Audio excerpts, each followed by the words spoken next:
Here I have Samsung Galaxy Xcover 4 and let me show you how to enter and how to enable Do Not Disturb mode on the following device. At first, let's start by using your home screen. Let me tap apps icon, then find and select the settings. Let's choose sounds and vibration right here.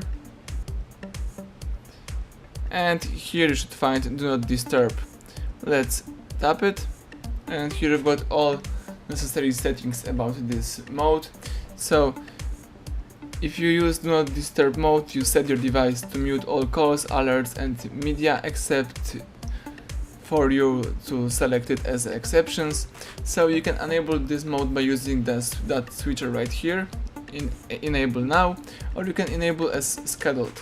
So you can use, for example, every Monday or every Tuesday. Let me just enable now, and as you can see, you can, for example, choose some exceptions right here, or hide the visual notifications if you wish. Excellent. If you would like to go back and start using your device, let's use your back arrow, and now you may use your phone.